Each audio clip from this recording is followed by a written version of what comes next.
পৃথিবীকে যদি সঠিকভাবে আল্লাহ তাআলার ইবাদতের দিকে নিবদ্ধ করতে হয়, তাহলে এর একমাত্র রাস্তা হলো খিলাফাতুল ইসলাম।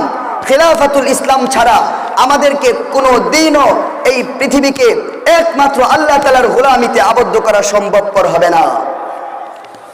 এজন্য আজকে আলাউদ্দিন জিহাদি আপনি এসে দেশের মানুষের বুকে বিদ্বেষ পোষণ করেন, মানুষের বুকে বিষ ঢুকিয়ে দেন, আর আপনি একথা বুঝাতে চিন্তা করেন যেহেতু এদেশ থেকে সরকার পালিয়ে গিয়েছে, এদেশের মানুষ একটা ইসলামী জাগরণ নিয়ে সামনের দিকে অগ্রসর হচ্ছে, কোন ক্যাপসুলে কোন ট্যাবলেট দিয়ে এদেশের মানুষগুলোকে আবারও খেলাফত থেকে দূরে টেনে নেওয়া যায়, এখানে একটা ফাটল ধরানো যায়, তখন আপনি এসে ইহুদি থেকে হয়তোবা আপনি মুসাদের কোনো এজেন্ট হবেন, নতুবা আপনি রয়ের কোনো এজেন্ট হবেন।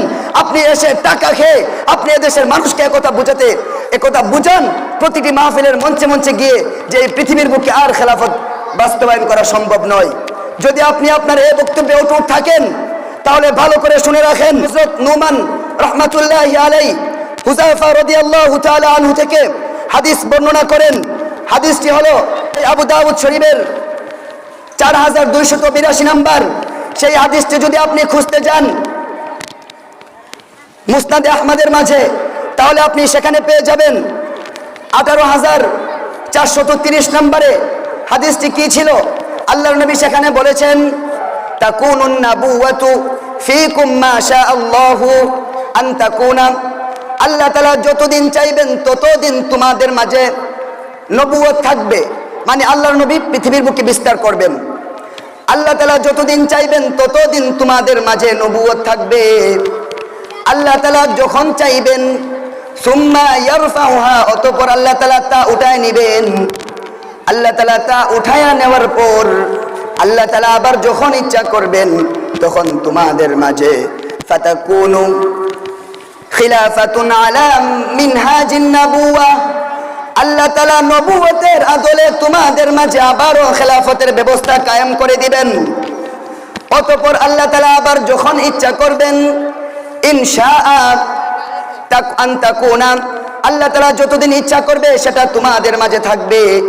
অতঃপর আল্লাহ তাআলা আবার যখন ইচ্ছা করবেন তাও তোমাদের মধ্য থেকে উঠায়া নেওয়া হবে। সুম্মা ইয়ারফাউহা, এটাকে উঠায় নেওয়ার পর আল্লাহ তাআলা তোমাদের মাঝে এমন একটা শাসন ব্যবস্থা দিবেন, আল্লাহর নবী বলেন ফাতাকুনু মুলকান আদন, আল্লাহ তাআলা তোমাদের মাঝে স্বৈরা শাসকের শাসন ব্যবস্থা চাপিয়ে দিবেন। আল্লাহ তাআলা তোমাদের মাঝে এক জালেমের শাসন ব্যবস্থা চাপিয়ে দিবেন। এরপরে আল্লাহর নবী বলেন সুম্মা ইয়ারফাউহা আল্লাহ, অতঃপর কিছুদিন পর আল্লাহ তাআলা এই জালেম শাসন ব্যবস্থাটাকেও উঠিয়ে নেবেন। পুনরায় আল্লাহ তাআলা আবার ইচ্ছা করবেন, তখন আল্লাহ তাআলা তোমাদের মাঝে ফাতাকুনু মুলকান জাবরিয়াতান, আল্লাহ তাআলা তোমাদের মাঝে জবরদস্তিমূলক শাসন ব্যবস্থা চাপায় দিবেন। ইনশাআ আন তাকুনা, আল্লাহ তাআলা যতদিন চাইবেন ততদিন তোমাদের মাঝে থাকবে। অতঃপর আল্লাহ তাআলা যখন এটাকে উঠায় নেবেন সুম্মা ইয়ারফাউহা আল্লাহ, অতঃপর আল্লাহ তাআলা পৃথিবীর মাঝে এমন একটা শাসন ব্যবস্থা চালু করে দিবেন যেই শাসন ব্যবস্থাটার জন্য সমস্ত মুসলমানগণ সর্বদাই তাকিয়ে থাকেন।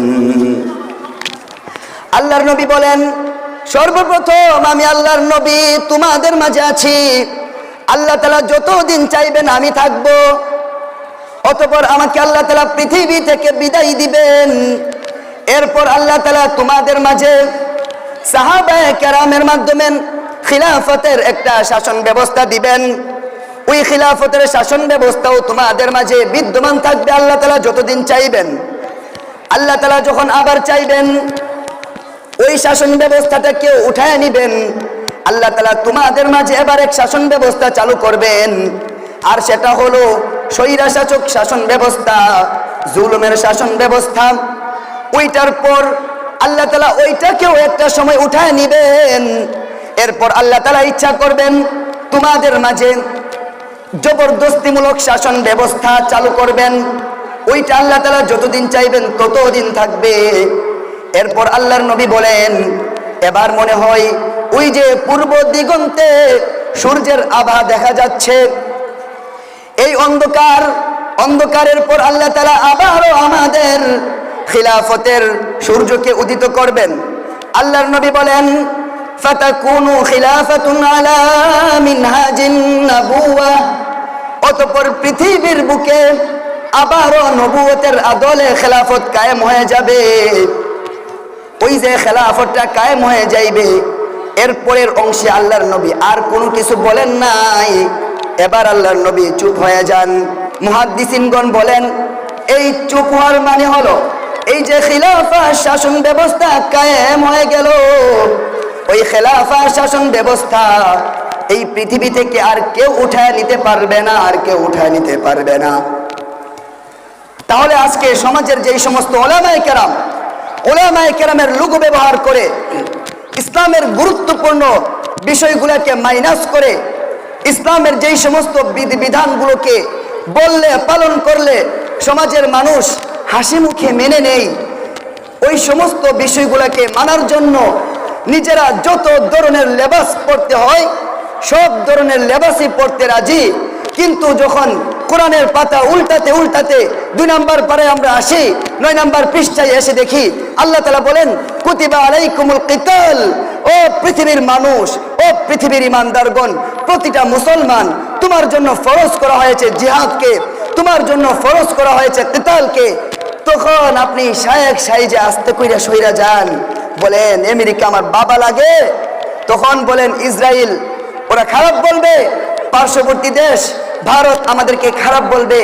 এই কথা বইলা আপনি রুমাল মাথায় দিয়া আপনি শায়েখের লেবাস ধইরা বলেন, আল্লাহ এই কথা বলা যাবে না, এই কথা বলা যাবে না। এমন ইসলাম আর এমন ইলম ওয়াল্লাহি আপনাকে জাহান্নামের উত্তপ্ত আগুন পর্যন্ত নিয়ে ছাড়বে। আপনি যে ইলম শিক্ষা করেছেন সেই ইলমের মাঝে যেভাবে নামাজের রিওয়ায়াত আছে, এই ইলমের মাঝে যেভাবে যাকাতের রিওয়ায়াত আছে, এই ইলমের মাঝে যেভাবে হজ্জের রিওয়ায়াত আছে, সেই ইলমের মাঝে সেই আমলগুলোর মাঝে সেই বিধিবিধানগুলোর মাঝে এই সমস্ত বিষয়গুলোকে কিয়ামত পর্যন্ত বাঁচিয়ে রাখার জন্য কিতাবের আয়াতগুলোকে আল্লাহ তাআলা নির্ধারণ করেছেন, জিহাদের বিধিবিধানগুলোকে আল্লাহ তাআলা আপনার জন্য সাব্যস্ত করেছেন।